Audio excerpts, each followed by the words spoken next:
ওয়াকআপ সংশোধনী বিলের বিরুদ্ধে পশ্চিমবঙ্গের মুখ্যমন্ত্রী মমতা বন্দ্যোপাধ্যায়ের অবস্থানের প্রতি কৃতজ্ঞতা জানালেন জম্মু ও কাশ্মীরের প্রাক্তন মুখ্যমন্ত্রী তথা পিপলস ডেমোক্রেটিক পার্টির নেত্রী মেহবুবা মুফতি। মমতা বন্দ্যোপাধ্যায় ছাড়াও মুফতি বিষয়টি নিয়ে চিঠি দিয়েছেন তামিলনাড়ুর মুখ্যমন্ত্রী এম কে স্টালিন এবং সিদ্ধারামাইয়াকেও। মমতা বন্দ্যোপাধ্যায়কে দেওয়া চিঠিতে তিনি লিখেছেন, আজ ভারতে যে কোনো ধরনের ভিন্নমত এবং বহুত্ববাদকে নিশানা করা হচ্ছে, সেখানে মমতা বন্দ্যোপাধ্যায়ের অবস্থান তাৎপর্যপূর্ণ।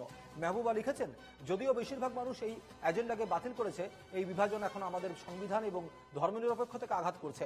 নিশানা করা হচ্ছে সংখ্যালঘু, বিশেষ করে মুসলিমদের। এই ব্যাপারে তিনি নতুন করে ওয়াকআপ আইনের কথা উল্লেখ করেছেন। এছাড়াও মেহবুবা মুফতি সাম্প্রতিক সময়ে জম্মু ও কাশ্মীরের বিষয়ে মর্যাদা প্রত্যাহারের কথাও তুলে ধরেছেন।